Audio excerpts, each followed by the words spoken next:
আমার এটা স্বরচিত কবিতা। কবিতাটির নাম ঋণী।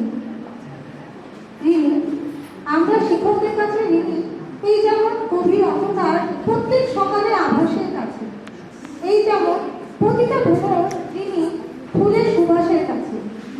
বিভিন্ন জায়গা থেকে উঠে আসা আমরা কেউ মধ্যবিত্ত, কেউ আবার নিম্ন মধ্যবিত্ত, কেউ উচ্চবিত্ত, প্রায় অনেক রকমের, কেউ আর্থিক, কেউ সামাজিক, কেউ শারীরিক, কেউ বা মানসিক। জীবনের সমস্যাটাও অনেক দিক। ভুল রাস্তায় হেঁটে এগিয়ে যাওয়া বা অতলে ডুবে যাওয়া, ওঠার জন্য যেই হাত পায় যখন, হাত ধরিয়ে ভুল থেকে ঠিক পড়ে নতুন জীবনকে হেঁটে নতুন দিশা পাইল। শিক্ষক ছাড়া আর অভিভাবক ছাড়া হেঁটে চলা যেন এক পিঁপড়ে মহাসমুদ্রে ভেসে বেড়ানোর মতো, নাই কুল কিনারা। হাজার প্রতিবন্ধকতা কিন্তু সমাজে ঠেকিয়ে অবহেলা চালু সরিয়ে নতুন পথ বের করা সম্ভব হয় আমাদের দ্বারা।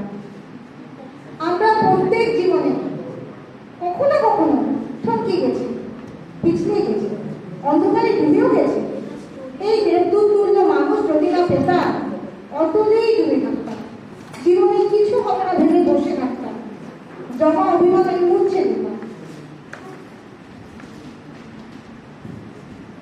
শিক্ষকরা শুধু পড়াশোনা নয়, জীবন অনুসরণের আদর্শ দেয়। মরুভূমি মরীচিকার মতো মিথ্যে প্রলোভন থেকে বাঁচায়। কঠিন জীবনটা কিভাবে যে কত সহজ করে দেয়।